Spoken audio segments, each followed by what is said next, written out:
right, there we go. Hey, everybody. Hey, Riley Banana. Hey, Mystic. Hey, Welcome to the show. Um, I can't watch myself because I can see me and my lips don't move in time. I have to minimize that. Okay. why not, dude? It's cool. Well, because if I watch the stream version, I'm like, what the hell is this idiot talking about? Do you just What? stop talking then because you're like trying to keep up with your what you're saying on stream, and so it's like confusing in your brain as to what's going on? Am I? Yeah, and or like sometimes headphones or microphones that have like the monitoring, Hmm. that's fine. But if you monitor from the software, there's Yeah. typically a delay, and you're just like, Yes, boy, I just there sound is. stupid. Dude, my hair is just on point today. I should get a I wear, hat. I, Look at yeah, this. I fresh from bed, everybody. Look at this. I look like Albert Einstein got a haircut. Okay, anyways, let's just I mean, we could just dive right into this. I mean, yeah. if that's your jam. Oh geez. All right. So welcome to Chatterday, everyone. My name is Oh wait, hold on. You see, when you're doing things live, you got to consider what you're going to be taking from your podcast and actually putting out into the world. So like, if I don't get a good start, I'm not above just stopping and restarting it No, while we're live. that's I had I have many thoughts on podcasting, and one of those is you're not live, and then people started doing podcasts on Twitch, and that got all confusing because you're Yeah. live but you're not live, and yeah, Exactly. So if you take into account the fact that I'm gonna be turning this into a video later, it really doesn't matter if I like botch the beginning because I can just redo the beginning and then my whole audience can right, suffer. You know what I mean? Like, and I'm right. okay with that. I'm okay with And that. for podcast fans, they might enjoy listening to my audio instead of watching my video because of my face. Yeah. Well, oh, okay. Come on. You look cute. Look at that. You got like the little beard going on. You're looking good, man. I'm loving it. I'm loving it. Yeah, this Um, took like 6 months to grow, but yeah. actually, that kind of reminds me. Last night, I just decided that I was going to be super vain on stream just for clips. And me and Donkey, did you actually ever clip any of those? I was just sitting there talking. Like, I mean, if you don't even have like $1 to donate to my stream, I don't even know why you're watching me. Like, you should just stop right now. Wow. Yeah, I know. I was Someone's just doing gonna that. take that out of context, make a TikTok video, and you're I gonna hope, get in I trouble hope so so. fast. I hope so. I'll love it. I love it all day. I was just saying so much terrible stuff last night.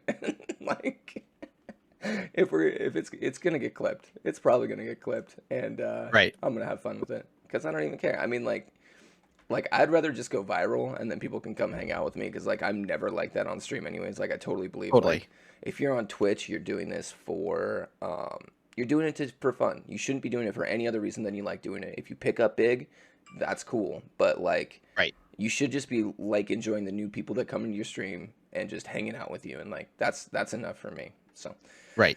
okay, anyways, no, I have to go back. Okay, okay, if you actually clip that stuff, I would be so grateful to you, Donkey, because I mean, I had some really good clips last night of me just sounding. I actually had one of my regulars go, "Wow, you're kind of a jerk." And it's just like, no, no, no, no, no, no, no.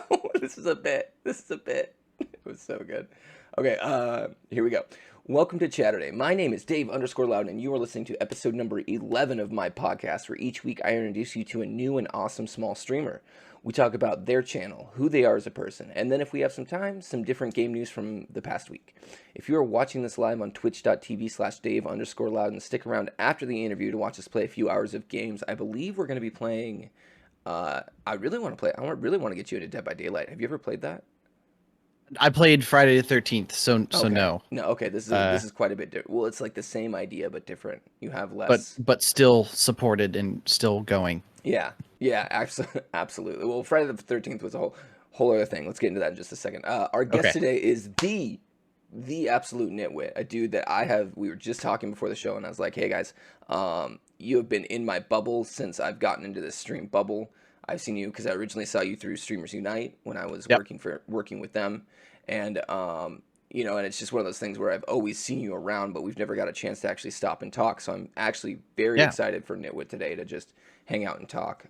Been in his streams quite a few times over the past week, so a couple weeks actually, and I'm really excited to just kind of dig right into this. But yeah, Dead by Daylight is one of those games that's just slightly different and it's still supported. That's the thing. But Friday the 13th, it was all a licensing thing. Did you know that? Yes. Yeah. Yeah. Okay. Okay. Um and also like it didn't necessarily catch on, like it was like I played it when it was like they gave it as a PS Plus game, Yes. and I'm not a big multiplayer guy, at least that type of like 5v1 multiplayer guy. Okay. Asymmetrical. So yeah, asymmetrical. I was looking for the word. There are I don't I specifically want to mention that like there are some asymmetrical games that I really really like.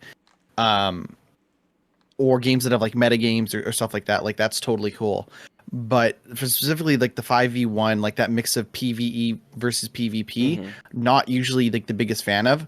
I played it because they gave it to us for like PS Plus or Yeah. something, and I was like, "Oh, okay, like this is cool." I Yeah. bet if someone made a better game of this, that isn't Evolve, that isn't the Predator game, that Evolve. isn't that is a good one of these, um, I it'd love be the cool. But also name like drop. seeing it explode into like this big licensing thing, like it has the opposite problem of Friday the 13th of like they have like I was installing. Here's how stupid it is.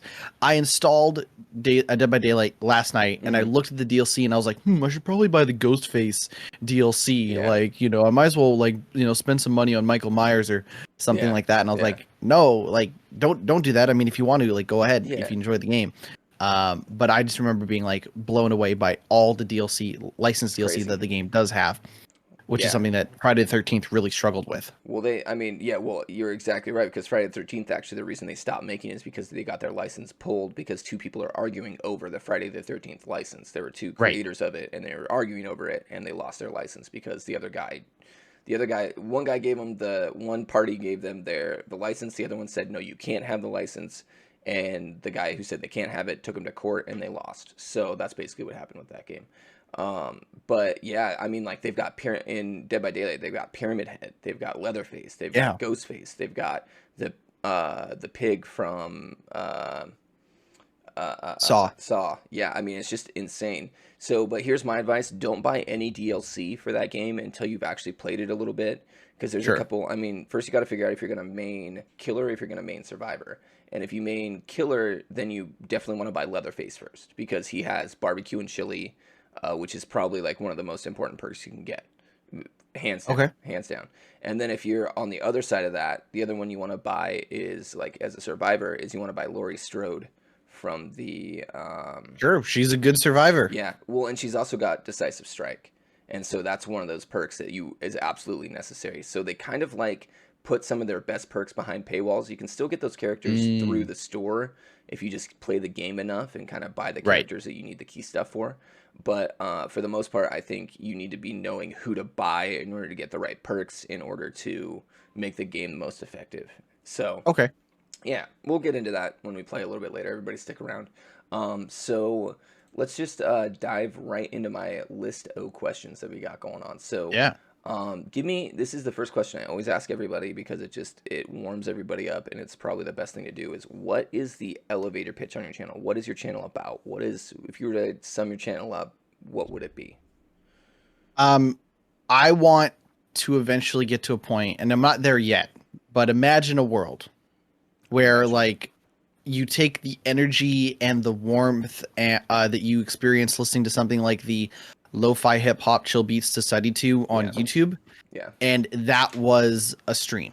Okay. That was that, but that you took that energy and you took that feeling and you maybe condensed it down into watching somebody play video games. Yes. It's a very tough thing to pull off. Yes. For a variety of reasons. It is.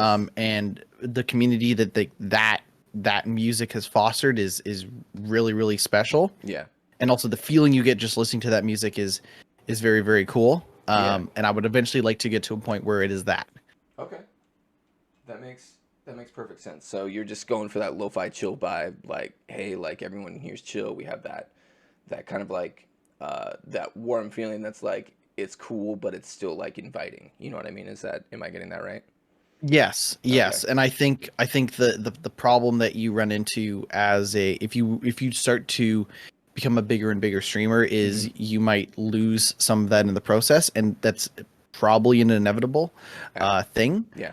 But I think just reminding people that it's okay. It is not only a safe space for a variety of topics and discussions, but also that like if you don't want to engage with this, if you want to lurk, if you want to watch this stream while taking a bath or something like that, that is a totally cool and acceptable thing to do. Yeah, I like that imagery of like someone in a bathtub watching me play Dead by Daylight, but Totally, sure. Nothing wrong with that. light Or if some you want me to be like candles. background noise, like Yeah, part of the reason I yeah. have the logo the way I do is like, well, syndicated television I is was gonna usually say on in the Seinfeld. background. Yeah, so you got the Right? So like Seinfeld. I probably watch more Seinfeld not watching Seinfeld than I did actually watching Seinfeld, I love just Seinfeld. because it's on in the background, right? And when you do actively watch it, you have a great time. It So is. I'm It is. trying to go for that. No, that's awesome. I actually was going to comment on your logo because I love the Seinfeld look. Honestly like the Seinfeld's one of my favorite sitcoms. I love just the inside jokes, like the Little Jerry. Yep. One of my favorite episodes where it's like you do know what they do with those chickens, right? He's like Kramer's just like, what? Yeah, Sorry. Yeah, go watch some Seinfeld, everyone, if you don't know what I'm talking about. absolutely. And then real quick question from Riley. I have a question for Pick a Card. Do you have to get the suit too? Yes, you have to get the suit and the card if you do pick a card. It's one of my channel point things, basically. It's like 2,000 points, you pick a card. If you get the suit and the card, I send you a $5 Amazon gift card. I've had 3 people win it. It's There you crazy. go. Yeah, I know. It's actually okay.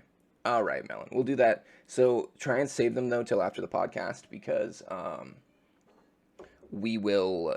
I will 5 and 9. Okay, we'll do that at the end of the podcast. We'll do it still, Melon. It'll be the force to win, but we've got to wait till the end because I like to keep the podcast cohesive. So, anyways, so yeah, that's really cool, man. I love that vibe that you're describing. What kind of got you into streaming, by the way? Oh, that's a far more complicated question We than maybe got the you time. anticipated. We got the time, Okay. brother. Okay, so if we go backwards, imagine this is like a Quentin Tarantino film for a second, and everything is shot, or sort of presented out of order, Hmm. until I'm wiggling my big toe in the back of an SUV, like in Kill Bill. Um, I got into streaming about in January of last year, and the thought process behind that Yeah, was, well, I'm going to be playing video games anyways. I might as well stream. yeah, But the true motivation behind it is I've messed around in a lot of different creative fields, and I've done a lot of things. I'm 26, and I've messed around in a lot of different creative fields yeah, that I feel like, in both from like school and just from personal stuff, that I kind of felt like this was a great culmination of a lot of the experiences I had had, yeah, up until that point, doing things like podcasting, doing things like trying to run a YouTube gaming channel, doing things like going to school hmm, for radio broadcasting, yeah, doing like open mic nights as a teenager, just bombing on stage, as a dumb teen, telling terrible stand-up comedy jokes and yeah. spoken word, and all this stuff, that it just felt like this makes a lot of sense to do. This is something that I can present my interests Yeah. while also engaging in a creative process. Okay, that's very cool. I like the idea of. Did you actually go to school for radio broadcasting, or is that something I that did. you did? I Oh, cool. graduated in 2019. It was a 2-year program, um, for radio broadcasting, and in that we did a lot of things. We messed around with like some business, like some entrepreneurial stuff, Hmm. like, what does it mean to be your own boss in the content creation world and stuff Yeah. like that. The traditional of running the radio station. So I went to BCIT, Okay. here in Vancouver, and they have a student run radio station. So I got to do a morning shift for a whole week. Oh, cool. That sucked Very because it's cool. like 6 a.m. Like the buses don't even run yet, and I'm like, how am I going to get here? And also, how am I going to talk about anything by the time I get here? My Yeah. brain's going to be mush. But Mush. Yeah. that was cool. We messed around with like journalism, podcasting, Oh, nice. um, just all that stuff. So That's that was really fantastic. cool. And in doing so, I one of the last things you have to do is your practicum, Okay. or as either unpaid internship or as a paid gig, whichever you find. And that's what got me into the wild world of independent wrestling. Um, Oh, and whoa. then that took, That took a left turn. and so I spent about a year and a half in the wrestling world, here in Vancouver. Were you doing like Um, announcing, or were you doing broadcasting so over I the radio? I I basically told them, here's my skill set, here's what BCIT has taught me, here's what BCIT's my school's expectations are of me for Yeah. a job or practicum, whatever. Hmm. Um, do you want to make this work? Yeah. And they were like, yeah, like you can, like, let's start a podcast. You can let's just try to create unique content Yeah. that's just based around your skill set. Yeah.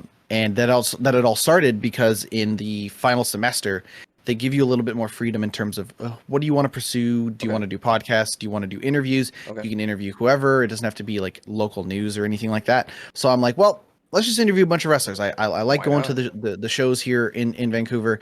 Let's just interview a bunch of those guys, and they were all terrific. Cool. To interview guys that are very much game about talking about themselves, but also have a really Absolutely. creative and interesting side. So they liked the way the podcast was presented for school, and they basically brought me on. So I did podcasting, Oh, and awesome. I did some other stuff. I got to play a little bit of a character towards the end Oh, of my time with them. Kind of like it was like the I don't have a picture at the moment, but it was basically like, imagine if like an evil millennial hung out with like the big evil boss of the company. okay. Imagine if Vince McMahon, for viewers at home and listeners at home, Yeah. Google Vince McMahon if you've never seen him. That's not who I was standing alongside, but imagine an evil character like him who had a like dipshit, for lack of a better word, Yeah. millennial like henchman. Like I had the AirPods, I had like the Apple Watch on. Like I would wear the AirPods to the ring. I didn't wrestle, but I would hang out alongside there, and get heat from the crowd and stuff like I'm that. And on imagining top of like that, an anime character almost, like an evil anime character in a totally, business suit. Yeah. Okay. totally. Okay. I'm So digging it. in doing so, I would also do the podcast where we would sit down, we'd break down the card, we Okay. would talk, we'd interview people and do all sorts of stuff like that as Okay. well. Wow. So is this Vancouver, BC? Vancouver, BC. That's Okay, right. cool. Sorry, I actually live in a small town called Wenatchee that's in Washington, so I'm about Yep. 4 hours away from, you know where that's at? You heard of it? I think so. I've Yeah. been kind of in that area a little bit. I think the Okay. furthest I ever went was like Bellingham and like Blaine. Okay. But ballpark. Yeah. Yeah, so I'm actually about 3 hours away from Bellingham, 3.5 hours Okay. away from Bellingham. So I'm like right in the middle of Washington State. But I love Vancouver. And there's actually a Vancouver south of me, right on the Yes, Oregon there border. is. So that's Yes. why I No one always ever ask. talks about that Vancouver, but No, yes. no, they don't. They're like, it's basically Portland, but it's still it's still considered Right. its own place called Vancouver. And the They funny have the nerve. Well, they do, and the funny thing is that Vancouver, so Washington has sales tax and Portland does not, and so a lot of people from Mm, that Vancouver will go down to Portland to do all their shopping and get all their stuff, and then come back. sure. So no one, no one pays taxes in Vancouver, Washington. It's really funny. So, But it feels like no one pays tax in Vancouver, Canada, oh God, they do, too, they in a do. weird way. I'm sure I they know they do. do, but yeah. What's your Real tax? estate's a What's your tax real rate up estate's a there? nightmare. 12. 12 12%. for sales tax. Whew, So we have whew, that's hot. a GS. There's like, man, if you thought we're going to talk about video games, turns out we're going to talk about wrestling and Ta- taxes. taxes Um, and wrestling. Welcome to the podcast, um, everybody. but it's like it's like a 7 and a 6. Okay. No, I forget what the split is. We used to combine it into one, which we called the HST, and that was a nightmare. So they switched it, and then Alberta has like 8%, and everyone just goes to Alberta. It's the whole thing. Okay. So it's like, so Alberta has different taxes than you do then, is what I'm assuming. Right. So they just have like the one like countrywide tax. They Okay. don't have a provincial tax, if I remember correctly. Okay. Okay. So it's cheaper to go get stuff there than it is where you're at. But I'm sure if you live in Vancouver, it's inconvenient to go all the way to Alberta because Vancouver is such a big place. Getting out of there is Totally, they're on not easy. they couldn't be any further from Alberta unless Yeah. they were on the island. Yeah. So, Exactly. uh, Dude, Vancouver and Island is beautiful. Vancouver Holy Island, hell of crap. a place. Yeah, Holy it's crap. great. It's so Yeah, gorgeous. If you ever have a chance to go there, you go to crazy. Like Vancouver Island. if you think Vancouver is pretty, you should go to Vancouver Island. Yeah. Oh God. No, I've been there a few times. When I was a kid, we used to go to like just go get a bed and breakfast up there and just stay up in Vancouver Island and just go hiking. And it's basically like just a giant rainforest island. And It's crazy. yeah, it's beautiful. Oh my God, beaches, rainforest. Like go there in like August. It's just great weather. Yeah, If Vancouver Island was like it was in August all year round, I could definitely live right. there. That's the other problem is like the other part of Vancouver starts to creep its head of like rain and Hmm. stuff like that, Hmm. and you're like, Yeah. I'll come here for most of the year, but not for all of the All of it. year. Yeah, it's a lot. Honestly, it's a lot like Seattle. It's kind of like Yeah. Seattle's Canadian twin is Vancouver. Yeah. But great place. I'm sure living there is pretty cool. I lived in Seattle for about 5 years of my life, and Okay. so I kind of get the gist of what it's like. I've been to Vancouver several times too, so Yeah. I kind of get the gist of what it's like being there. But it's just really neat place, man. Really neat place. I also lived in Vancouver for a while, or not Vancouver, but Bellingham for a while, like you were talking about. Okay. So I lived in Bellingham for about 2 years, and so we'd go up to Canada all the time. Right. So, anyways, especially because I was 19 at the time, and so Oh, sure. yeah, so you can drink in Canada when you're 19. You have to It's be true. 21 in America. So, just a little bit there on that. So, maybe we should get back to talking about your channel. So, Sure. yeah, I mean, this is kind of about you, and we were sitting here talking about wrestling and tax rates. Uh, Man, I don't know. That wrestling thing's crazy. That's so cool. That, like, I don't know. That's still kind of blowing my mind a little bit that you're involved with the underground Vancouver Wrestling League. I didn't know. Yeah. Yeah, And that's, like to add like credibility, like if for people who watch like WWE, like a good number of people like that are in WWE or have come through WWE, started or came through a lot of the companies in and around Vancouver oh wow. as well. So I worked for I worked for a company called ECCW in Canada, and like their first ever women's champion went on to be one of the first women part of a triple threat match at WrestleMania Oh, okay. 2 years ago, and they like the first ever women to like main event WrestleMania. So like that was like really crazy Oh, that's good promo for that. when they got all that league exposure too. Yeah. during that time, the last WrestleMania before the pandemic and all that stuff. So that was really Dude, cool. that's insane, dude. And Yeah. Vancouver does. I mean, they're basically like they do a lot of filming up there, like a lot of like Hollywood type Yes. stuff in Vancouver as well. So I mean, if you'll be surprised at the shows that are actually shot in Vancouver. I think Yes. you are probably right now, if you're listening to this, you are probably watching a show that is filmed in Vancouver. I can almost guarantee it. It's true. Yeah, I mean, so many TV shows are filmed there. It's insane. It's almost like Hollywood. I don't know. Like I was watching the first Predator movie last Mm-hmm. night. And then I was like just scrolling through. I was like, oh right, they made that new Predator movie. Oh wait, this Predator movie is filmed in Vancouver. That's super weird, but Yeah. sure, why not? Yeah, why not?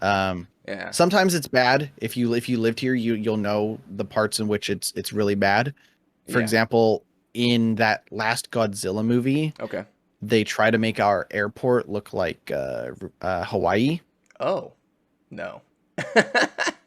Nope. No. Sorry for the audio listeners. I'm just shaking my Yeah. head, Yeah. and Yeah. it's just like that doesn't work like that. It's cool. No, I love it, man, dude. It's great. It's cool. It's a cool thing, like what they do up there. All right, back to the channel. you. Back to you. So what makes your channel unique? Like what about your channel is something that you do that you feel like is super unique?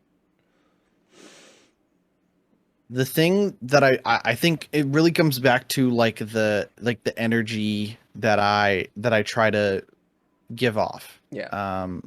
Both like it's energy that you can find in a lot of different places, right? Like I literally just compared myself to like lo-fi hip hop, chill beat society too. Yes. The catch is that it's often filtered and interpreted through me. So it's things like the sense of humor that I bring to the table. Okay. It's things like the way I approach games. Like I really don't like people that try to be good at games.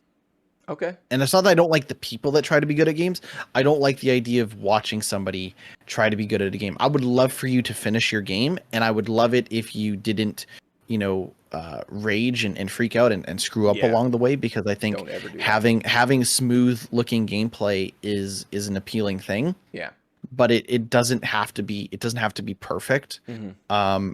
But you also, I don't want to ever like fake the funk, for lack of a better word, and like and freak out or Mhm. engage in the content in a way that is not true to me. So I spend a lot of time, like, I guess the thing is, like, if you want to go watch a stream where the streamer is thinking about his stream Yeah. more than he is actually participating in it and is like lives in his own head, Yeah. great, that's probably the stream for you, because I probably take it too seriously, and I'm getting better at that. But I think it's just it's just the interpretation of the energy, Hmm.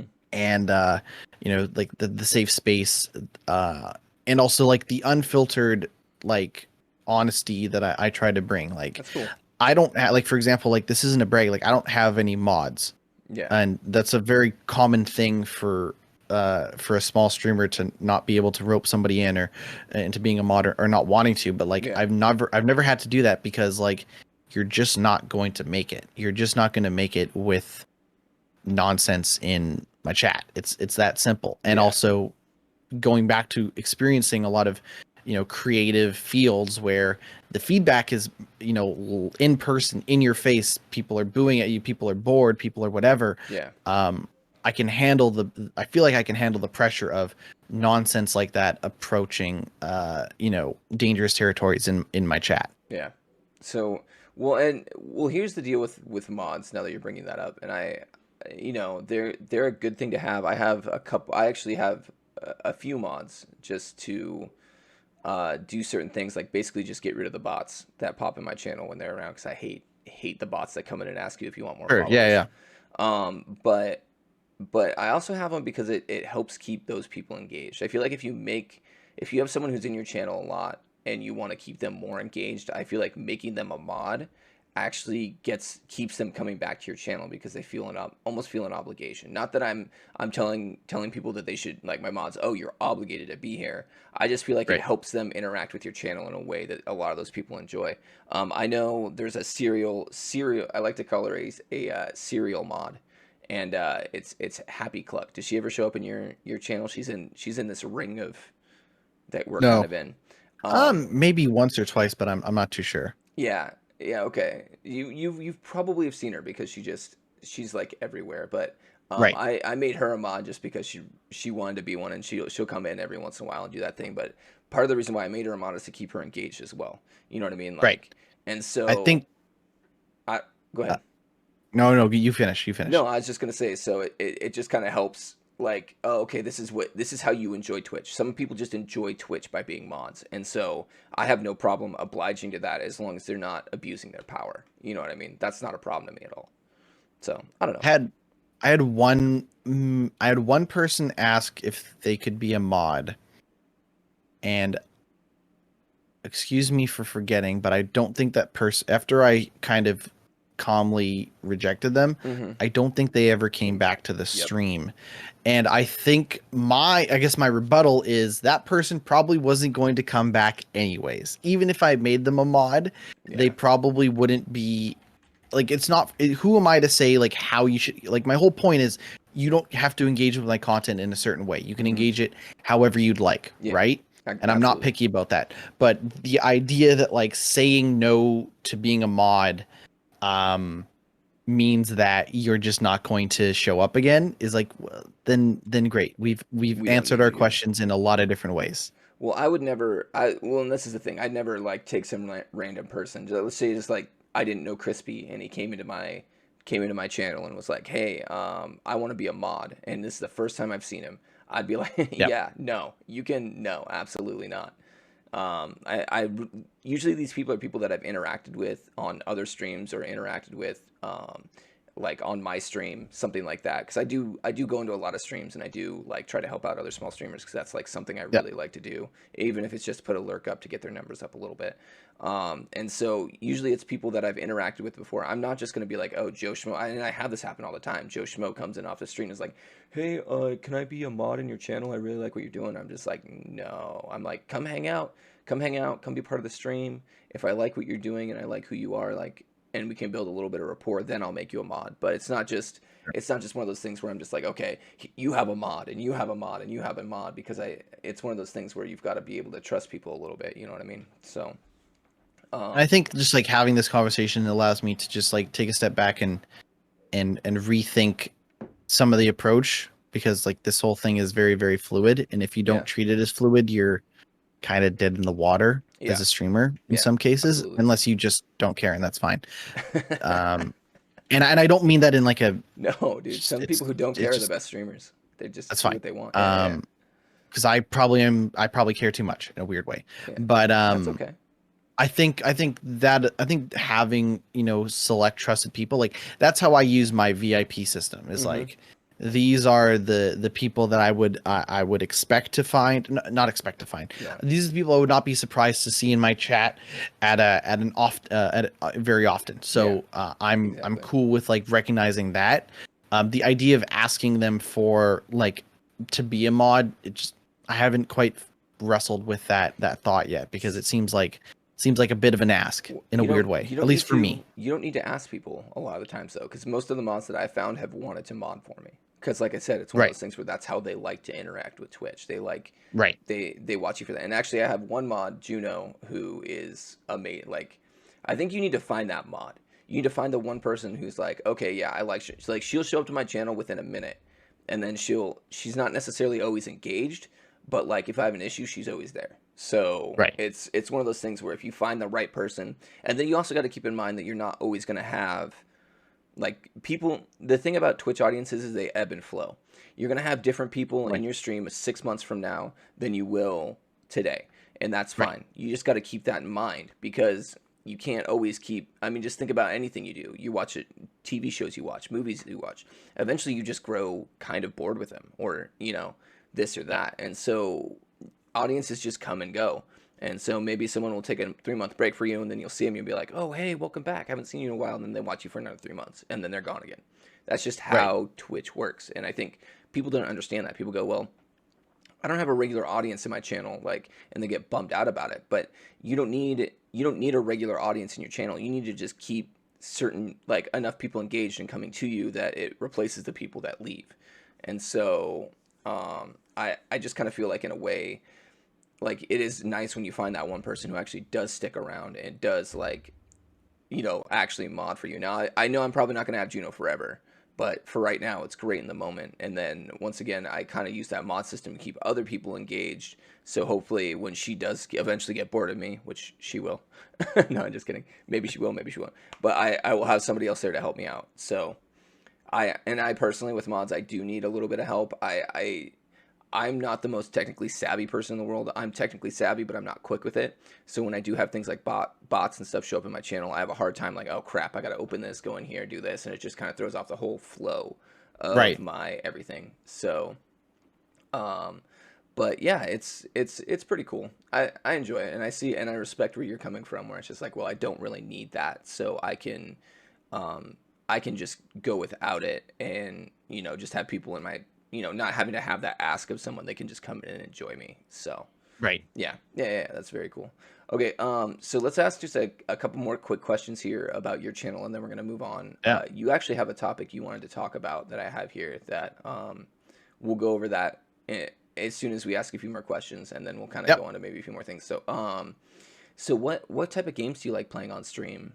Um, like as far as like what do you do? I know you told me a lot about Xbox Game Pass when we've Yeah. talked in the past. So go ahead and get Xbox into Game this. Pass is Xbox Game Pass is a hell of a thing, and It I is. joke about it all the time, but I would love it if Microsoft paid me money to say nice things about Game Pass, because Brought I'm you by already Xbox. speaking from the heart. Imagine if there's a check writing on it. I will Yeah. just come up with poetry for Microsoft Yeah. when it comes to their Game Pass. Jeez, Absolutely. but Game Pass is great. I think I spent a lot of time playing typically more single player games, Hmm. or games like I streamed like all of my Borderlands 3 playthrough, Very and cool. that's a game where people can just jump in, jump out, like Yep. it's no strings attached, just Yeah. like my love life. No, I'm joking.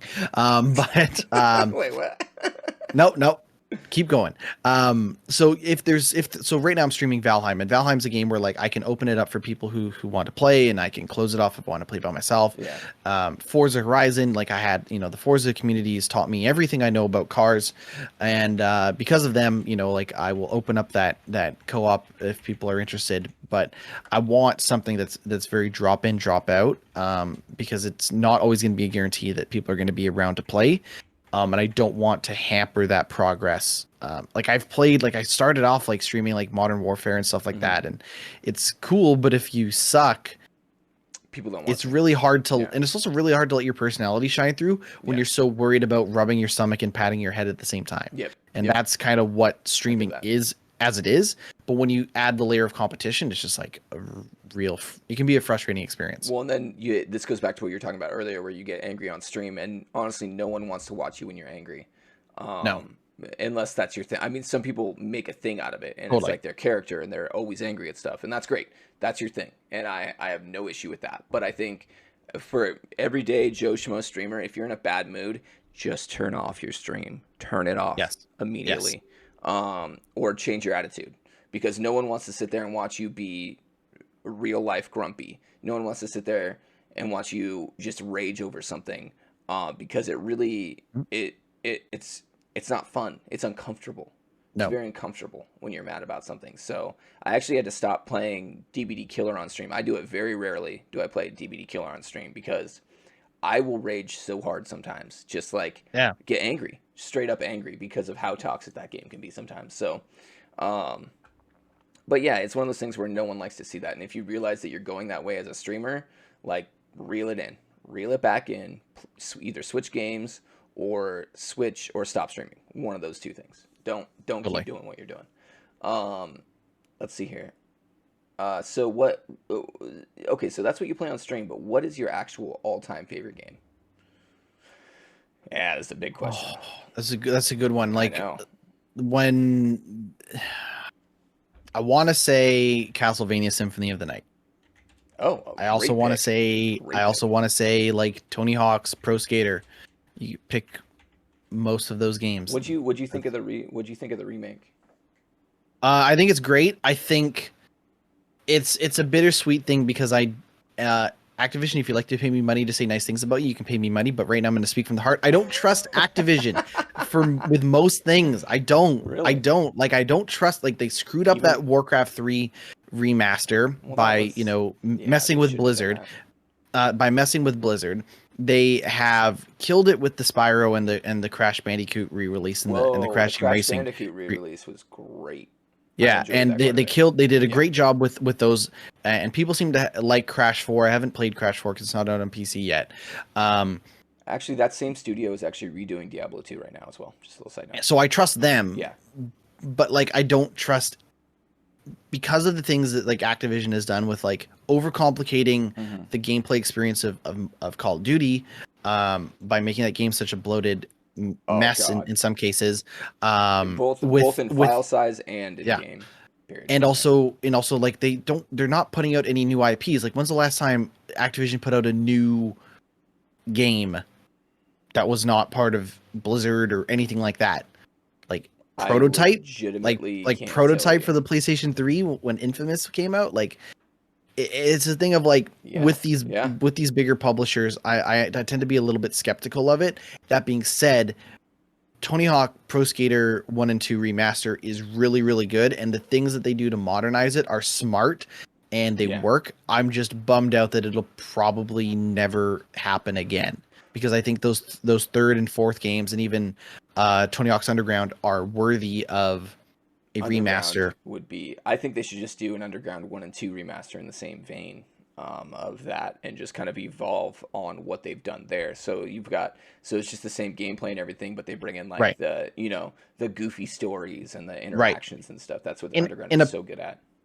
In a perfect world, they actually take the foundation of 1 and 2 and they say, we're just going to make DLC that's based on 3. Yes. Because 1, 2, and 3 are very similar games. 4, Underground and Underground 2 are where the levels open up. You can approach the goals at a lot of different ways.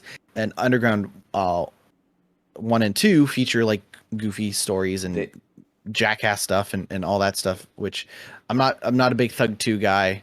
But I like Thug 1 plenty fine. So in a perfect world, they would listen to me and they would just make 3 as DLC. They'd make the framework of 1 and 2 fit 3. And then they would do a 4 and Underground game. Literally, all they'd have to do is add a few characters and then make a few parts, which they're already designed. They've just got to reshuffle everything around and just release it for $15. It's literally probably you get 10 designers and do it in a year, easy, easy. And then you make that easy $15. You maybe spent less than $15 million making it, and you will make that back so fast. and I'm a sucker, I would probably pay double Yeah. I mean, you could for pay $20 for it. I would probably pay, yeah, like 25, Mm-hmm. maybe 30 Yep. if it's the full game but just launched within 1 and 2. Well, and Because they then already call it 1+2. You can yeah. just call it 1+2+3. It's a stupid name, but it's a video Yeah, game. you could Video just call games it have stupid names, you call the and DLC you're good. plus three. You just call it Yeah, plus plus three three. as the Perfect. DLC, dude. And that would be so easy. And not only that, would you get the people who already, because I would buy that in a heartbeat because Yep. I loved replaying through that game. But then you'd also could re-release the game for that same $40 price with three and make a whole bunch more money off of the people who missed it the first time. Be like, oh, because Totally. that's what they do, and just release it Yep. around Christmas. I don't know what they're thinking or why they're not doing that, but that's the smartest thing you could do. Release the Right. DLC midsummer, then release the deluxe edition right around Christmas, and then go, okay, this is the definitive version, and then Yep. boom, and then start working on the Thug remakes. And Totally. I don't know. I don't know. I'm not a marketer. I don't know, but I feel like that's just basically printing money. Basically, you might as well That being just said, Blizzard needs a win, in my opinion. yeah. I You know, think with Overwatch 2 being nowhere to be seen, with World of Warcraft back on track, StarCraft is just kind of doing its thing. yeah, I don't even know what's in Um, StarCraft. you know, people are excited about Diablo 4, that Diablo Diablo 2 mobile game. That could be cool. Doesn't sound too bad, Yeah. but they need a win. Like, they need to treat their games better Yeah. after Warcraft 3 Reforged or whatever they called it. That rock and roll racing and all that old stuff that they put out just recently seems Yeah. cool, and they seem to have done right by it. But also, Yeah. it's like Lost Vikings and rock and roll racing. It's not It's not like mother effing Diablo 2. no, it's nothing that we really want. I mean, the arcade classic that they just brought out, it's like I didn't even know those were arcade games, and that's the problem. Also, they're not arcade games. They're not. They just called it the arcade collection, which Why? just probably annoyed old Ugh, people who like those games anyways. I'm not that's saying you so have to be old to dumb. like the game, but if you come up to me and you're like, "Yo, man, Lost Vikings," I'm like, "Okay, Uh, you're like a gray-haired PC gamer. I get it." Is that new game that came out? No, that's Valheim. Yeah. Okay, well then I don't know what you're Yeah, talking totally about. right. Yeah. I don't know what you're Like, talking I about. spent a lot of time being a Lost Viking in Valheim. Good Lord. So okay, very cool, man. So let's push forward a little bit with some of this and go on to let's talk about your topic first, and then maybe if we have time, we can talk about some of the other Sure. stuff that I had. So I usually like to ask people when they come on the show, is there something you like to talk about? Is there some sort of topic that we can go over while you're here to Yeah. kind of keep the content up? And a lot of times they'll send me a news article like I want to talk about this, which is great. But GnittWitt actually sent me this, and I'm just going to read you what he sent me. I think I'd like to. It was like more of a generalized thing. It was just like a Yeah. long-winded generalized thing, but I have some thoughts that I'd like to share with people about that. So here's what he wrote me. I think I'd like to talk about streaming and content creation in general, from a business perspective, a new up and coming content creator's perspective, and an outsider, as well as in terms of how it relates to creative fields outside of the typical Twitch and YouTube. So can you kind of elaborate on that Sure. a little bit? So going back to the wrestling thing of like it's one thing to or even like stand-up comedy that I've tried in the past is like it's one thing to like stream to nobody Yeah. or feel like you're streaming to nobody. It is another thing to bomb on stage telling a terrible joke, whether you knew it was bad, whether you thought it was great. There's total value in doing that. And I'm actually a weird believer that like if you want to be better equipped to be successful at Twitch. I'm never gonna say like, hey, here's how you be successful on Twitch. Everybody's You should different. probably go do a bunch of art Mhm. where people will tell you to your face that you suck. I think that's like because then you'll get over the anxiety of streaming to nobody. Yeah. Or you'll get over the anxiety of feeling like you're not doing a good enough job and things like that. I think there's total value in doing an open mic night, you know, doing an acoustic set at a bar or something when COVID's over and all that stuff, and just bombing. Yeah. Don't intentionally go and bomb, like do your thing, but if you do bomb, I think there's total value in that. I mean, what was it? Albert Einstein said that if you've never failed at something, you've never tried something new, right? Totally. Yeah. And so I got that from my child's show, by the way. Don't tell anybody. No, that's okay. I'm very cultured, right? Anyways, but to that point, like, yeah, you're absolutely right. Right. If you haven't tried something, if you haven't failed, if you feel like you're gonna come in here and get the views like Tim the Tap Man, and that's your expectation, you already have failed at that point. And so it's good to do something where it's like you legitimately just kind of fail at it, get past that anxiety and that fear and move on. And I totally get where you're coming from with that, and that's actually really cool. And in the case of my experience in the pro wrestling world, like I did not wrestle. I was a minor bit character at Hmm. best.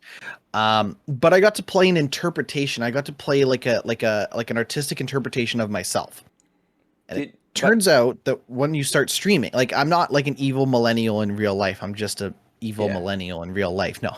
Um, I'm just a but semi-evil millennial in real but life. but when you go and fire up Twitch, Yeah. it would actually help if you put your best foot forward. And if that means being an interpretation of yourself, Hmm. um, or you play up a certain antic of yourself Hmm. or a certain aspect. There's nothing wrong with that. Again, I don't ever want to fake the funk and start raging or something like that. But if I'm a little bit more goofier Hmm. than I typically am in real life, or if I'm a little more laid back than I am in real life, Yeah. that's still a real part of me, and I think there's value in that, and that's one of the things I took away from just hanging out with all these people who Hmm. would get into character like that, Yeah. right? They was on, and They just they'd mess with switch. me, and I wouldn't know if they were on or not, and it Yeah. was great. Yeah. So I think those, and when we did the show, when we recorded the podcast, we were often blurring the lines to the best of our ability Yeah. just to make things interesting. And like no one is going to run up and hit me with a chair during my stream and you're going to be like, "Oh, what happened? Was this real? What's going Yeah. on?" No, Yeah. I'm not going to do that. Probably not. But if it feels like it is a little more loose than you would typically expect from a stream, Yeah. that's a nice feeling. So I have a question about that. Was it COVID that kind of stopped that whole thing from continuing on?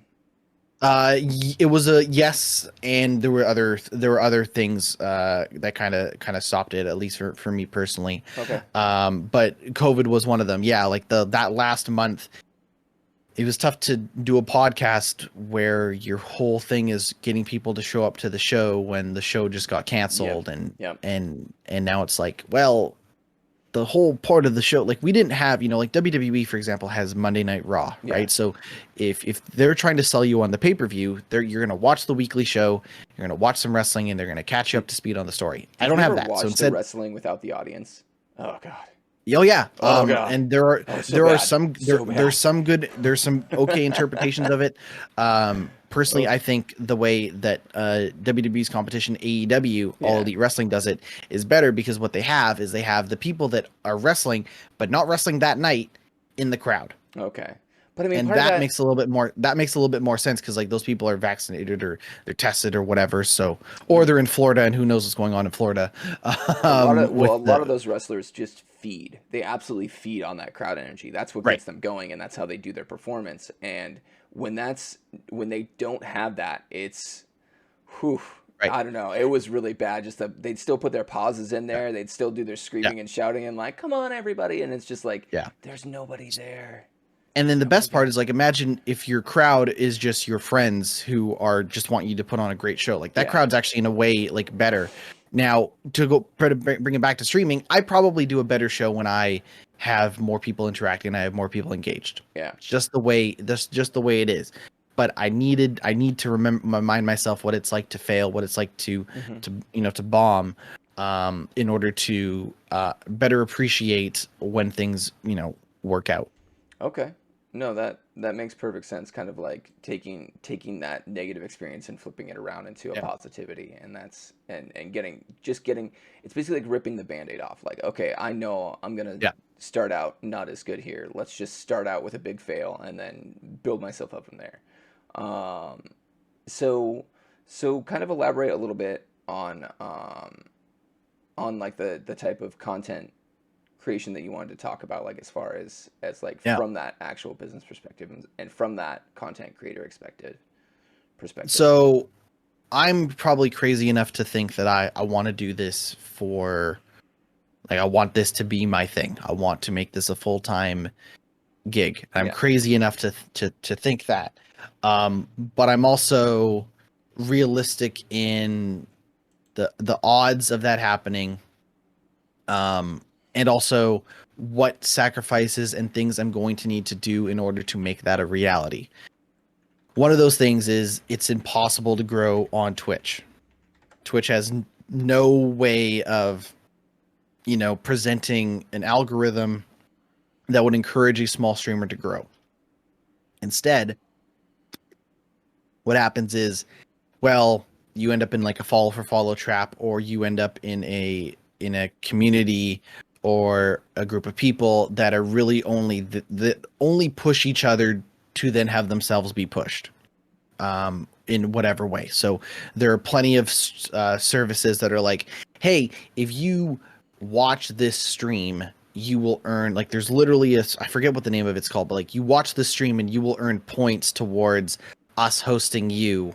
So everyone just watches this Kind of, one channel that hosts everybody kind of else. like But small when in streamer reality, support small. What is it? Support small streams or support small streamers? There's yeah, yeah. I know what you're talking there's a about. couple, and it ends up being a thing of like, okay, well, in reality, what are we doing? We're Yeah. actually wanting to make sure we grow. And there's nothing wrong with saying, hey, I want to grow. I'm coming for you, Tim the Tap Right. Man, or whatever your goal is. It's another thing to try to masquerade it as like a actual support system. Yeah. And that's often where I want to make sure that my content does not reflect that. Okay. I see what you're saying. So going back to the whole you can't get discovered on Twitch, like, I have a friend, Jimmy Fornatron, who has been making YouTube videos for less than a year now. I think less than a year.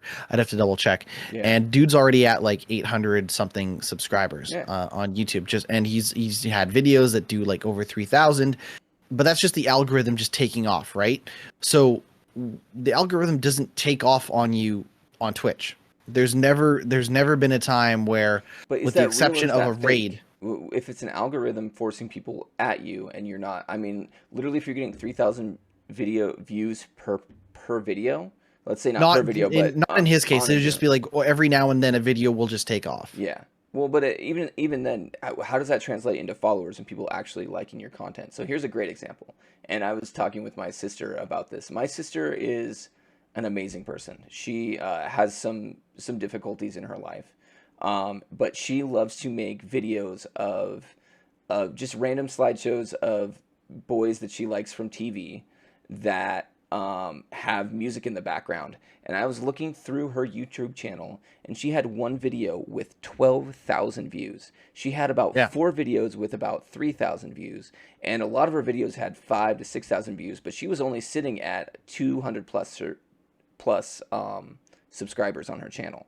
So I was like, how does this actually translate into people following your channel? You know what I mean? Because you have literally like maybe 40,000 views total on your channel, but only 200 of those 40,000 people who watch your content are actually subscribed. That's less than 1%, basically.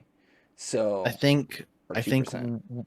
one of the things that's important is you kind of have to be a salesman. You got to ask for the sale, Yeah. right? And people joke about the like, comment, subscribe, but like, it could make a difference. Yeah. You Oh, yeah. ask it at the right time, you present it the right way, and people will do that. I'm not saying your sister doesn't do that or isn't doing a good No, job she of does that. not. I'm just Yeah, don't um worry.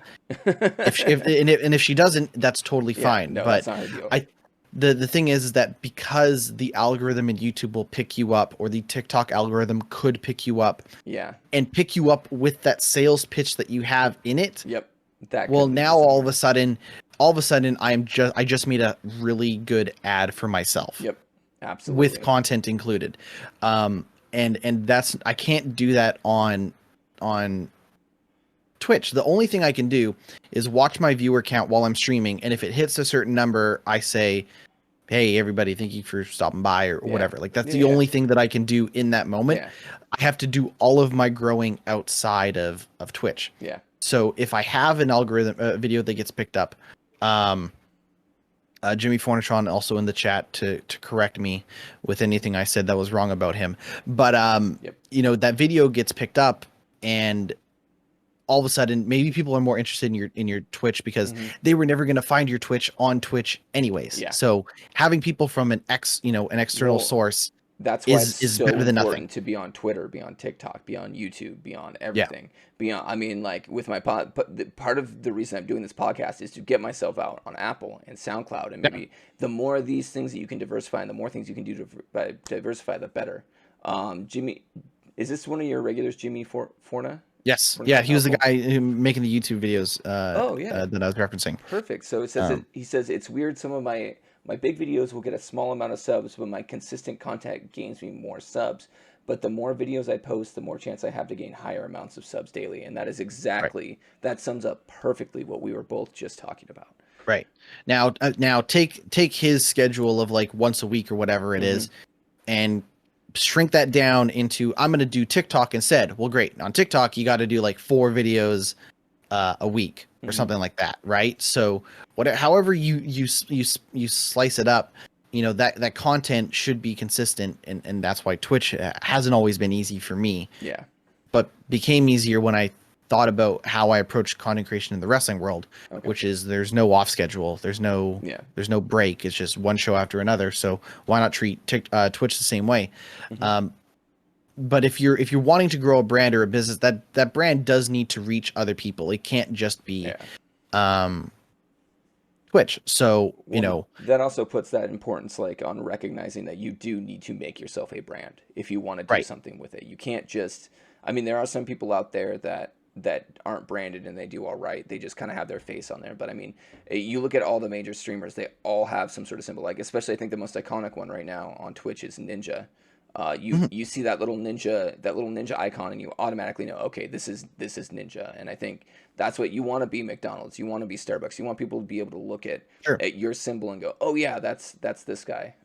Or I look at a pair of Adidas shoes and I'm like, oh right, I just saw a tweet from Ninja saying he partnered with Adidas Yeah, or exactly, something like that too, exactly. right? But Like that's there's nothing wrong with, selling swag or whatever with your name on it. Like I'm literally about to launch a merch store I was gonna say. because I think Speaking of that's, swag, yeah, what you got on underneath that sweatshirt, buddy? Boom, go boom, pick it it's up. on backwards. Go pick it up. Go It's buy a not. It's GnittWitt not. shirt. It's not out yet. It's not out yet because I'm just messing with the site. But like, I literally was like, okay, if I'm gonna make a merch store, Yeah, I got to order myself a copy, make sure that I stand by yeah, this shirt, that there's enough products and a variety of pricing to yeah, accommodate people. I'm not just gonna sell black T-shirts for dudes. Like, let's sell whatever, right? yeah. And I ran the numbers. It doesn't cost me anything, Yep, it the does. way some people think it does. So hey, here's the thing: launch a merch store. Even Yeah. if you sell one T-shirt, that is more. That is, That's yeah. Now you sold a literally T-shirt. what I'm working on right now too. Is merch is my next step. Is Yeah, I keep getting people kind of asking for it like subtly, so I think it's time. You yeah, you kind of know when it's time for that stuff. You know what I mean? But yeah. I will say one more quick thing about like content creation and like going viral. yeah, This is a true story. I had a TikTok of last year get 30,000 views, hell yeah, and that TikTok consisted of me saying talking mess about Joe Rogan. Um, because I'm not the biggest fan of him, and there's nothing wrong with you liking him. That's the video I made, and I got 30,000 views, and it was mostly people angry at me. But then what happened was the algorithm switched to people being like, oh, we shouldn't show stuff to people that don't like what the content is. Like if you're a Joe Rogan fan, you don't want to see TikToks of people making fun of Joe Rogan or yeah, criticizing him or absolutely. whatever. So it's the algorithm switches at one point, and then like the last half of the comments or were all people agreeing with me on my criticism of Interesting, him. interesting. And like, or I made a video about the people on Twitter and TikTok that refer to themselves as super straight, the Yeah, super straight crowd. If you're familiar with that, I'm not going to get into the weeds of what that is, but I made that video, and almost everybody agreed and liked it. So at some point, the algorithm is like, well, if you're going to position opinionated pieces, let's make sure that we sell it to the right people. we sell it to the right people. Yeah, Um, but there was a lot of the first day of that TikTok going nuts with the Joe Rogan. I spent a lot of time reading mean tweets and mean comments and being like, "Oh, this is kind of fun. I don't know if I want to do this every day, but I'll vacation in the yeah, hate space every yeah. once in a Why while because not? I'm sick that way." Soak But it up. um, it was interesting to watch the algorithm go from just show it to Well, everybody and then eventually show it to people that are more yeah. likely to agree. Well, and it's, any exposure is good exposure. It's like any press is Sure. good press, and it's you got to know that if you're getting that hate at you, have fun with it. Don't get pissed off at it. Just take it and run with it, because that is still exposure. You're still gonna get people looking at your site. You're still gonna get people hitting that like button. And it's, if you have fun with it and make it lighthearted, you'll get even more. If Right. you sit there and you yell at people and you tell them they're stupid and that you think your opinion's right, people are not going to like you, Right. and they're going to continue to not like you. But if you have fun with it and you let them realize that that might be a satire, or that might not be your true opinion, even if it is, you might be able to pick up a following with that. So, or pick up And, more of a following with that. So, and I'm comfortable with it because I am like I feel like I'm a decent target yeah. in that there are far too many people that don't look like me, don't sound like me, don't talk Hmm. like me, don't walk like me, don't identify the way I do, that get way more hate for the things that do not deserve hate. Yeah. You should hate me because I've criticized Joe Rogan, your favorite podcaster, or whatever. You should Yeah. not hate me because I don't identify as a male, or Yeah. whatever, my orientation is, or any of that stuff. So when I decided to, like, take on like a hot take like that, I did it in the sense of like, well, I'd rather have the hate thrown my way Yeah. than have it thrown by somebody else, where the criticism is going to get mixed with a bunch of gnarly, bigotry that this person does not deserve. Yeah. No one is going to look at me and have some, racist thing to say about me. They're Yeah. just going to be like, you're stupid and you're wrong. Yeah. And I'd like to get to a point where people can, don't have to look like me or sound like me and have an opinion like me, and then say, you're stupid, you're wrong, Yeah. and let it be that. Yeah. No, I feel that 100%. Hey, Jess, can you take care of that for me if you're still hanging around? Or one of my mods in here. I do not like, I'm not happy with this guy. Anyways, do you want to become famous? Don't ever do that. Don't ever follow those. Anyways, More into, no, I'm not gonna, I was gonna make a joke about it, but it's go for stupid. it. Just delete it. No. No, it's Nope. a bad Make joke. make your goddamn joke. I was gonna say I'm more into bigfellows.com than bigfollows.com, but now you have me Oh, reading the, oh. now you have me reading the thing, and now Big I'm fellas. famous. Crap. Oh, this isn't how I planned it. I know, that's all right. That's all right. I'm more into big fellas, dude. That's so fucking awesome. All right. So let's do one more topic. Would you rather talk about PSVR or Starfield? What do you have more of an opinion on? Oh yeah. I think I'd rather talk about Starfield. Okay, so let's go for it. So this is an article. It comes from Games Radar. I'm gonna post it because I always like to do that. Um, so there's the article right there. The article is Starfield is reportedly aiming to launch in 2021. Now, quick backstory: if you don't know what Starfield is, it's a Bethesda game, which Microsoft now owns Bethesda. If you did not know, so it's a Bethesda What? game that's what I gotta what sell my Bethesda shares, or did they get sold they from are under me? I don't know what they happened. are now Microsoft shares, my friend. You're in a way better spot. Okay, then I'm gonna keep them. Yeah, hang on to those. Let's see here. So, if you didn't know about Starfield, it is a Bethesda game. It's their first new IP in a while, I would say, like significant IP in a while, and it's kind of like I'd say Fallout in space is what they're going for, from what I understand. So, not a That lot is seems to known be, about yeah. this game, which is surprising. So, Starfield, Bethesda's long-awaited sci-fi RPG, could be launching as soon as this year, according to a journalist. Jeffy Grubb, who is a great character in the whole video games world. Look him up if you don't already know who he is. A VentureBeat reporter with a known track record of accurate leaks, appeared as a guest on Dealer, gaming YouTube channel, earlier this week. He claimed to know a few new details about Bethesda's plans regarding Starfield, claiming the developer will unveil the spacefaring RPG later this year at E3 2021 before aiming to launch towards the end of the year. Grubb states that Bethesda is targeting a similar marketing cycle that of Fallout 4. Back at E3 2015, Fallout 4 was officially unveiled to the world for the very first time, with Bethesda revealing that it could launch in just a few months' time later that year. Fallout ended up launching in November 2015, giving the game less than 6 months reveal to be released. So there's a couple things I want to tackle about here. First, how do you feel about a company going, okay, this game's going to be out in 6 months, compared to like, let's say a company that's notorious to this, Square Enix, going, okay, Final Fantasy 16 is coming out sometime in the future, which is literally like 4 years from now. Which one do you prefer? So I try to avoid like the cycle and the hype.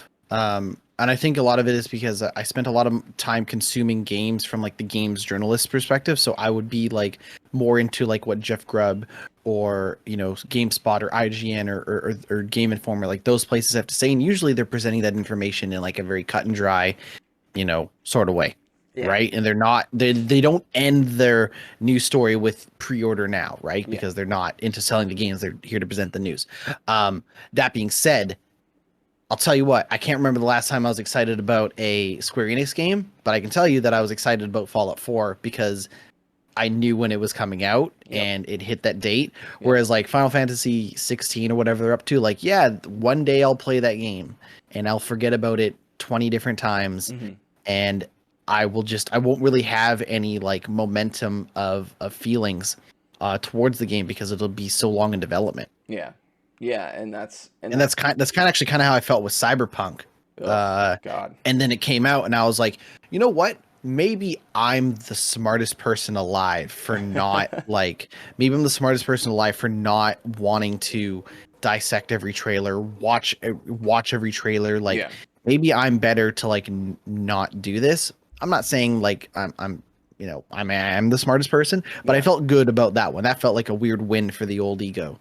Well, that's just one of those like really weird, because that game was so hyped for so long, and they would have been better off just keeping their mouth shut, a lot like the Bethesda's doing with Starfield, and just being like, okay, when this game is ready, we'll present it. Because if they wouldn't have built up all that hype, if they wouldn't have people were just predicting this would be the next like biggest thing in gaming ever, if they wouldn't have done that to themselves, they would have had a lot more successful game. I think if they would have released this game the right way a year from now, like instead of releasing it when they did, just kept milking The Witcher 3 for another year. Witcher 3 is still so popular that they're making so much money off of Witcher 3 that if they wouldn't have released Cyberpunk, they'd still be making that Witcher 3 money. I guarantee it. I think their Witcher 3 well dried up when their goodwill dried up with Cyberpunk, and Good Old Games isn't doing great either right now because of all the bad will that they got from Cyberpunk. They did such a disservice with that. All right, this is maybe where I save the hottest of hot takes. Okay, love it. People do not give Bethesda games, those broken Bethesda games, enough crap. Because Fallout 4 was not a great game. Fallout 4 was not a great game. I didn't finish it. When it launched, it was especially on consoles, it was a big mess, right? Fallout 76, anybody? Not Fallout 76, another great example. I'd also say the Elder Scrolls Online didn't necessarily launch in a great way. People were, and if we go to like Bethesda Publishing for a second, like Bethesda Publishing has put out a lot of stinkers over the years. Yeah. Most of them are rightfully forgotten. No one's here talking about Rogue Warrior or Brink or Wet. But other great games. Actually a pretty good game. But you know what? You know what's funny about this whole ZeniMax? Because ZeniMax is the umbrella that holds Bethesda and all that stuff. Is that they have Bethesda in their mainline games, and you're right, they come out a little bit broken. They come out, a little bit unpolished, but they're still pretty fun games. But you look at like the side of it, like with their shooters, like ID, and what they're doing with like the Doom Eternal games, and just the polish and the quality they put on those before it's crazy, the night and day difference between the ZeniMax studios and what they're doing. I don't understand where that inconsistency is coming from in the first place, because they should be adopting that ID model of like, okay, well, like another one was Ghost Runner, was another one that they came out with. Was that Bethesda? No, Ghost Runner, God, not them. Okay. I'm actually looking at a list of things. Like they have Ghostwire Tokyo and Deathloop on the way for PS5. And then before that, they put out that reboot of Prey. Oh yeah. But so here's the thing, like the id shooters. The id shooters have always been very, very tight and very focused, and the couple of times they strayed from the path, like Rage 1 and 2, were not. Youngblood was not a great game either. to be And also, honest. Yeah. Youngblood is not a great game. But when they stray from the path, usually it doesn't land. The Yeah. thing with the Bethesda games is that they claim to be so ambitious, but nothing is more ambitious than a game that doesn't have frame rate issues, that isn't buggy, that Right. isn't messed up. So But the my games are thing so with fun though. People look past you're that right. stuff. You're right. And my understanding is like that Cyberpunk to some extent Is doesn't even stick broken. the landing, Yeah, it's doesn't just stick the broken. landing in terms of being a fun game even when it works. Yeah, But again, I haven't played it, so neither have I. maybe I'm wrong. Uh, I would like to see Starfield come out and nail it. And I think with the backing of Microsoft, I know the game has been in development long before Microsoft showed up with dollar signs. I think like for Game Pass, and I oh think for God, I think it's so Bethesda good more for than you. anything, for Bethesda more than anything, it needs to kind of nail it. Yeah. No, I completely agree, and I think so. Here's the other hot take though, because it does need to nail it. I think it does need to come out on those Microsoft consoles, and they need to go, okay, it runs best on Xbox. Like, get it on. You know, you're just gonna see the Xbox Game Pass following up Yeah, every single commercial. Like, play it here on Xbox Game Pass. yeah. Get it free on Xbox Game Pass. Like, you pay $15 a month and you have access instantly to this game plus hundreds of other games. You're gonna see that in the marketing. My question is, are they even gonna bother releasing Starfield on PlayStation? Do you think that's going to be a thing? I've been so torn for so long on it. I think we saw this a little bit with the PS3 games, Mm-hmm. where something like Ninja Gaiden would come out on Xbox 360, and then like a year later would come out on Yes. uh, uh, They give it an PS exclusivity PS3. window, is what they call it. I think they could do an exclusivity window, but I think they will pull a Nintendo. When they release it, they will release it at full price. The Yeah. way Nintendo has re-released, like like The Witcher 3 came Oh, out yeah. as full price on 100%. Switch. Yeah. When Nintendo puts out their old games, even Breath of the freaking Wild is still 60 bucks. Mario 64 with all Yeah. those games like Yeah. 60 bucks. So Yep.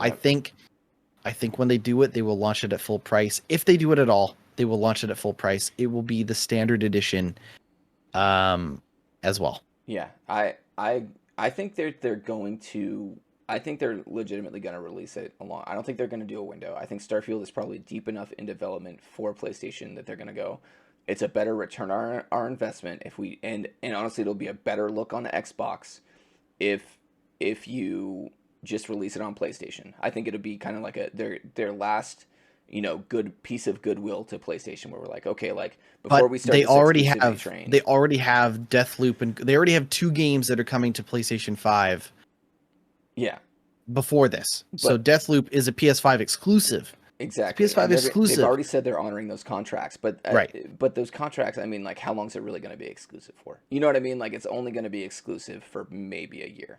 They're going to get that game. They're gonna break that contract at some point. If not, it ends at some point, and they're gonna be like, okay, this is now on Xbox and it's on Game Pass, and now you can play it for free on Game Pass. But so I think that's gonna be their plan. Is they're gonna be like, hey, we have Game Pass. This will help people get signed up for Game Pass. But on top of that, we are going to release it on PlayStation so all the Sony fanboys can get a hold of that and pay full price for that game. And maybe those Sony people have a computer and go, well, I don't have to pay full price if I just get it Xbox Game Pass and run it on my PC. You know what I mean? I think they're going to use I think they don't want to piss off the PlayStation people because they still see the PlayStation people going, okay, well, I have a PC. A lot of the PlayStation people have PC. They have their PlayStation and they have their PC because there's games on PC you can't get on PlayStation. And they're gonna go, okay, well, if we can get those people hooked on to Game Pass for PC, that's a win for Microsoft. And if we piss them off, then they're gonna go, fuck Bethesda. We don't want any of their games anymore. They suck. They're just Xbox sellouts now. And it's like, okay, whoa, whoa, whoa, whoa. If we put the olive branch out there and put Starfield on that console, maybe they'll come check out our services. You know what I mean? Because of the goodwill. That's my opinion. As like I'm gonna say it right now, everybody. I am a Sony pony. I am on that Sony pony. I probably will never buy an Xbox. I tried Xbox Game Pass for the month for $1. It was fun. It was great. Never used it because I was playing on my PlayStation. So, Right. but I think that I would have a more fair opinion of Xbox as someone who's into Sony so much if I knew that they were releasing some of those Bethesda games, which I do really enjoy on PlayStation still, and I think it's better for the Bethesda brand to keep doing that. I Rant think, over. and just kind of rethinking everything as I talk to you, I think however long it takes for Deathloop to show up on Xbox will be however long it takes for Elder Scrolls and Starfield to show up on PlayStation. I think what's going to happen. Here's what I think. I think what's going to happen is they're going to keep their mainline titles, their Fallout, their Elder Scrolls, their Starfield. They're going to keep those big AAA titles rolling onto PlayStation because it's nothing but money back in their pocket to invest back into Xbox Game Pass. But I think they're going to be starting to release. You're going to start seeing some of those AA titles, is what I'll call them for lack of a better word. They're going to start releasing those on Xbox only. Like, oh, you can only get this on Xbox. And I think eventually you're going to start seeing less and less of these. Like, you're going to see the mainline titles that everyone's familiar with from Bethesda, but I think you're going to start seeing less and less. Like, I could totally see them being like, hey, next to Wolfenstein, Xbox only. Hey, next Doom, Doom will probably come out. I could see them keeping Doom on PlayStation, but like games as big as Wolfenstein, I'm trying to think of other titles that not come to mind from Bethesda, but I think there's going to be a lot of original IPs and a lot of some of those like secondary brands that they already carry are going to go Xbox only. I don't see another Wolfenstein game launching on PlayStation. That's just my opinion, but on Wolfenstein, I would disagree only because it would be the last game in the trilogy. So if it's the game where, hey, you finally get to kill Hitler or whatever, Mega Hitler. or whatever, because Youngblood is a sequel, but it's not Yeah. it's not the sequel that you want. Yeah. So if I think even as someone who has used to be a PlayStation exclusive and then has moved more and more into PC Yeah. and thus Xbox in a way that's just kind of the nature of the beast, and Microsoft. Such a good I deal. would say Can't that pass it up. I would say that if they were to put out a Wolfenstein game that lets you kill Hitler and you can't play it on PlayStation, that's a little messed up, and it's a weird sentence to say. But everybody should be allowed to kill Hitler. Damn Clip of it! the week, everybody. Equal. Clip of the week. That's right. Here, I'll make a clean version. Everybody should be allowed to kill Hitler. There you go. I love it. I love it. I think that's honestly a good place to stop this conversation. We are starting to run into a little bit longer than I like this podcast to go, which is not a bad thing by any means, because I've enjoyed our conversation quite a bit, man. It's been awesome talking with you. It's been awesome just having you on the show. I really appreciate you coming on and making time, because I know you work Saturdays, and so taking a day off of work to be on my podcast, that actually means quite a bit to me, and I realize what you've done, and I want to thank you for that, man. Thank you so much. Thank you for having me. Yeah, absolutely. So we're going to do our outro, and then we're going to play just a few games for maybe an hour and a half or so, maybe 2 hours. So I want to thank every one of you for watching this week's episode of Chatterday. Thanks to our guest, GnittWitt. This is where I like to ask what your schedule looks like. What's your schedule look like? I'm actually going to be streaming later tonight. I typically start my streams around 6-7 p.m. Pacific Standard Time on Saturdays, and then Wednesday, Thursday, Friday I do morning streams starting at 10 a.m. Pacific Standard Time. Currently playing some Valheim. I'm a little wrapped up in that game, but I'm willing to switch it up. Should that be something people want to do instead? So whatever. Go on GnittWitt's stream and demand he switches games. Just demand it. I don't. I'd be like, you could go into your Xbox Game Pass and play something else. And then I'm going to pick the worst game in my Steam library. Like, whoops, I guess I'm playing Postal 2 now. Here you go, guys. Here you go. I don't know. I'm just going to grab a anime match 3 puzzle game for $3. And play that instead until Twitch kicks me off. Just go to your back catalog of Epic games that you've been getting for free for the last year and pick one of those, because most of those are just kind of like, oof. All right, here you go. 24-hour live stream of Lego Batman. Lego, dude, I would watch that. There's nothing wrong with that. No, you're right. Just do 24 hours of Lego games. Just start with. I would die. Avengers, go to Harry Potter. Go to Jurassic Park. Just go through them all. Just go through them all. Let me ask you this: what do you think would be more tedious of an experience? 24 hours of the Lego games, or 24 hours of the Army Man games, the Green Soldier plastic franchise from like the PlayStation and 3DO era? I was gonna say that's like they made like 3 or 4 of those games, and a lot of them ended on N64. And I would pick the Army Man games for sure. Okay, 100%. Sure. 100%. You get to do some RTS because they made different like genres of games, so at least you wouldn't just be playing a bad third-person shooter. You know why they did that, right? It's because character models were just so easy to make, and they were all green. They didn't have to put any Because detail on them. everything looked like a blurry mess on the Yeah, N64 anyway. absolutely. So like, I don't know, here's a melted green gooey guy. Gob, yeah. Yeah, that's why Clay Fighter was so popular Dude, on the N64. I have Clay Fighter on it. I have Clay Fighter 63 and a third sitting in a Yeah, box right behind me. there you I go. love it.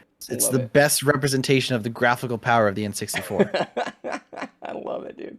Okay, so if you missed some of this episode, you can find it on YouTube. Just search for Dave_Loudon. Don't have time to watch the video? I got you covered. Just type Chatterday into Apple Podcasts or SoundCloud, and you can listen to it there. Make sure to like and subscribe. See? Hey, there you Hey, go. there we go. I hope you have an awesome day, and stick around for some. We're gonna do Dead by Daylight. I'm gonna pull you in the Dead by Daylight world. All right. And we will see everyone next Chatterday. Thank you so much, everyone, and end of the podcast.